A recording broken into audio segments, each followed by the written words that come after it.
everyone, I'm Suvarna and welcome to my channel Little Things to Share.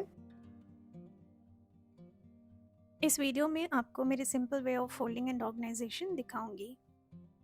मैं हमेशा मेरे husband के pants hang करके रखती हूँ और मैं मेक श्योर करती हूँ कि उनके अनइवन इनसीम फोल्ड्स अंदर की तरफ फेस करे और नीट फोल्ड वाला फ्रंट की तरफ फेस करे। हैंगर के हुक को भी मैं हमेशा अंदर के तरफ रखती हूँ सो दैट निकालना और रखना ईजी रहे करके। अगर वही इंसीम आप फ्रंट साइड रखेंगे तो बहुत ही और दिखती है। अगर नीट फोल्ड को फ्रंट के साइड रखेंगे तो वो पूरा एरिया ऑटोमेटिकली ऑर्गेनाइज दिखती है।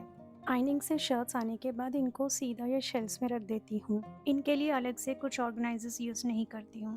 पैंट्स आयरन होके आने के बाद इनके फोल्ड्स निकाल के फिर से हैंगर पे शिफ्ट करके एंड इधर ही हैंगर के हुक एंड इंसीम फोल्ड के साइड्स को एडजस्ट कर लेती हूँ, तब वार्डरोब में रख देती हूँ। मोस्टली क्लोथ्स के फोल्डिंग अपने वार्डरोब के स्पेस के अकॉर्डिंग डिपेंड होती है। यहाँ मेरे वार्डरोब की डेप्थ है 21 इंचेस, तो उसके हिसाब से मैंने कैसे फोल्ड किया है वो मैं आपको दिखाऊंगी। मेरे आउटफिट्स आयरन होके आने के बाद ये फोल्ड्स फिट नहीं होते हैं तो इसको ओपन करके फिर से मेरे स्पेस के अकॉर्डिंग रीफोल्ड करती हूँ। जस्ट सिंगल फोल्ड से डबल फोल्ड करती हूँ, इतना ही, एंड यही फोल्ड फिट होती है। सेम वे में सभी कुर्तास को फोल्ड करती हूँ। इससे इन सबके फोल्ड्स सिमिलर एंड क्लीन दिखते हैं। इस टाइप के सभी शर्ट टाइप टॉप्स को मैं ऐसे फोल्ड करती हूँ। साइड फोल्ड्स को मैं कॉलर की एंड से शुरू करती हूँ। ऐसे करने से इस टाइप के सभी आउटफिट्स के फोल्ड्स नीट एंड इवन दिखते हैं। मेन की शर्ट है तो यहाँ सिंगल फोल्ड करती हूँ, मेरे शर्ट्स को ऐसे डबल फोल्ड करती हूँ अकॉर्डिंग टू माई स्पेस।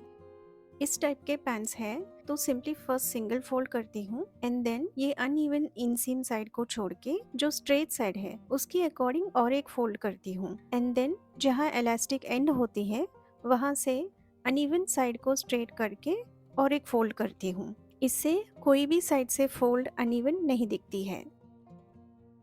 ऐसे लॉन्ग एंड शॉर्ट कुर्तीज़ को भी इसकी साइड फोल्ड को क्लोज टू नेकलाइन लेती हूँ। इसकी साइज़ के अकॉर्डिंग उसकी फोल्ड्स भी मैं एडजस्ट करती हूँ। सब लॉन्ग एंड शॉर्ट कुर्तीज़ के फोल्ड्स ऐसे फॉलो करेंगे तो सब स्टैक करने के बाद सिमिलर दिखते हैं। ये कुर्ता को फ्रंट साइड भी एक स्लिट एक्स्ट्रा दिया है तो इसको रेगुलरली फोल्ड नहीं कर सकते।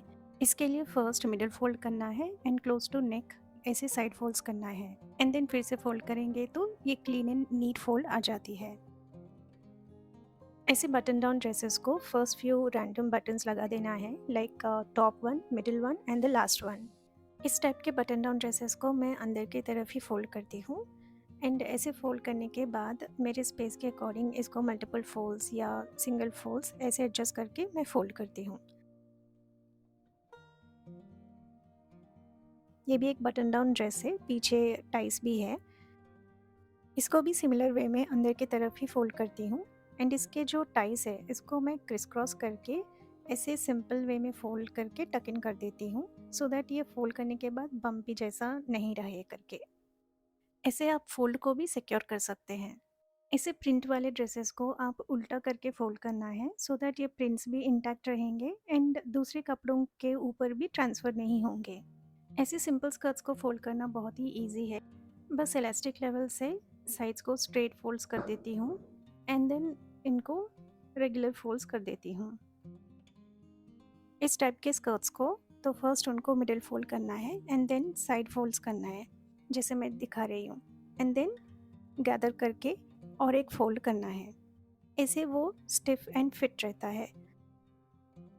इसकी ब्लाउज़ को एक सिंपल फोल्ड कर देती हूँ एंड देन इसको स्कर्ट के बीच में रख देती हूँ एंड देन इसकी जो दुपट्टा है उसको लेके ऐसा एक लॉन्ग फोल्ड कर देती हूँ एंड देन ये स्कर्ट एंड ब्लाउज जो फोल्ड किया है इसको यहाँ रख के ये दुपट्टा के अंदर टाइटली रैप कर देती हूँ एंड देन एंड्स को इसमें नीटली टक इन कर देती हूँ।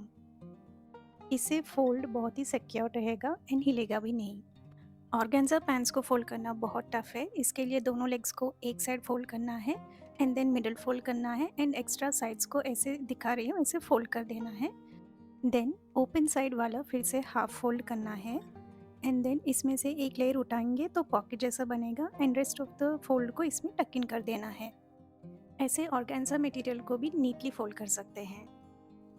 इसके टॉप को रेगुलर फोल्ड कर देती हूँ इन दोनों को ऐसे ही वार्डरोब में रखेंगे तो डेफिनेटली स्लिप हो जाते हैं, इसलिए मैं इसकी दुपट्टा लेके पहले जैसा इसको भी टाइटली रैप कर देती हूँ एंड एंड्स को इसमें टक इन कर देती हूँ। इससे ये बहुत ही सिक्योर रहता है एंड वार्डरोब में रखने के बाद एक के ऊपर स्टैक करने के बाद भी वो स्लिप नहीं होते हैं। ऐसे कॉटन शरारस है तो इसको भी सिमिलर वे में फ़ोल्ड करना है, बट एंड में इसको टक इन करने की ज़रूरत नहीं है। ऐसे सिंपल फ़ोल्ड में भी ये अच्छे से प्लेस में रहते हैं। इस टाइप के कोई भी पैंट्स या प्लाजोस हो तो फर्स्ट दोनों लेग्स को एक सिंपल सिंगल फोल्ड करना है एंड देन अनइवन इनसीम फोल्ड को स्ट्रेटली फोल्ड करना है एंड देन रेगुलरली आप जैसे आपके स्पेस के अकॉर्डिंग फोल्ड कर सकते हैं। एंड बटन्स हो तो मैं अंदर के साइड फोल्ड करती हूँ सो दैट स्टैक करते टाइम बम्पी ना हो करके। सिमिलर फोल्ड में दो बिग प्लाजोस को मैंने ऐसे हैंग किया है। ये इतना वाइड प्लाजोस है, ये बहुत ही वाइड है तो इसको भी लहंगा जैसा मिडिल फोल्ड करके फिर फोल्ड करती हूँ। ऐसे स्मॉल फोल्ड भी कर सकते हैं या फिर ऐसे एक सिंगल फोल्ड भी कर सकते हैं आपके स्पेस के अकॉर्डिंग। फ्रॉक्स के बैक टाइज को अच्छे से यूज़ कर सकते हैं, वो कैसे अभी मैं दिखाऊंगी। फ्रॉक को जैसे मैं दिखा रही हूँ जितना भी एक्स्ट्राज है वो सब लेवल करते हुए फोल्ड कर देना है। इसको मिडिल फोल्ड्स करने के बाद बैक टाइज लेना है एंड इसको क्रिस क्रॉस करके फोल्ड के अराउंड घुमा के ऐसे साइड में टक इन कर देना है। इससे फ्रॉक का फोल्ड पूरा सिक्योर हो जाती है एंड कहीं से भी हिलता नहीं है। अगर बैक टाइज नहीं है तो हेवी ड्रेसेस को एक सैटिन रिबन से ऐसे फोल्ड को सिक्योर कर सकते हैं। ऐसे टी शर्ट्स को फोल्ड करने के लिए फर्स्ट टी शर्ट के बॉटम को रफली 2 इंचेस तक फोल्ड करना है एंड देन साइड फोल्ड्स को क्लोज टू नेक लाइन लेके सिंगल फोल्ड या डबल फोल्ड करना है आपके स्पेस के अकॉर्डिंग। यहाँ मैं डबल फोल्ड नेक लाइन को इनसाइड करके फोल्ड करती हूँ क्योंकि मैं इसको ड्रॉर में स्टैक करती हूँ और ऐसे वो स्टिफ रहते हैं। कॉलर टी शर्ट्स है तो फर्स्ट उनके बटन्स लगा देना है एंड इसको भी बॉटम से 2 इंच तक फोल्ड करके इनको भी सेम नेक लाइन से क्लोजली साइडवेज को फोल्ड करना है एंड देन सिंगल या डबल फोल्ड। इधर भी नेक लाइन को मैं इनसाइड ही फोल्ड करती हूँ क्योंकि मैं ड्रॉर में स्टैक करके रखती हूँ। ऐसे फ्लीस जैकेट्स को फोल्ड करना बहुत ही सिंपल है। फर्स्ट इनको रेगुलरली फोल्ड करना है एंड देन ऐसे फोल्ड करके छोड़ देंगे तो वो फोल्ड रहता नहीं है, निकल जाती है। इसलिए बॉटम के एक लेयर को पॉकेट जैसा उठाना है and rest of the jacket को उसमें टक इन कर देना है। इससे ये फोल्ड बहुत ही स्टडी एंड नीट रहता है, निकलता नहीं है। ऐसे पफी जैकेट्स है विथ हुडी तो फ्रंट साइड से मैं इसको फोल्ड करती हूँ एंड देन इसको फिर से एक मिडिल फोल्ड करके वो हुडी में टक इन कर देती हूँ। इससे ये फोल्ड निकलेगा ही नहीं एंड इसको अच्छे से आप वार्डरोब में स्टोर कर पाएंगे। अगर इसको एक पाउच में फिट करना है तो सिंगल फोल्ड के बदले में 2 फोल्ड्स करके हुडी में टक इन कर देना है एंड देन पाउच में इसको फिट कर सकते हैं। अगर हुडी को स्ट्रिंग्स है तो टक इन करने के बाद हुडी में टक इन करने के बाद स्ट्रिंग्स को थोड़ा पुल करेंगे तो वो टाइट हो जाएगा एंड देन वो स्ट्रिंग्स को अंदर टक कर सकते हैं। वही स्ट्रिंग्स को नॉट लगाएंगे तो हैंग करके भी कैरी कर सकते हैं। डेनिम जैकेट्स को बटन्स लगा के फ्रंट साइड से ही फोल्ड करती हूँ एंड इसको एक सिंगल फोल्ड ही करती हूँ।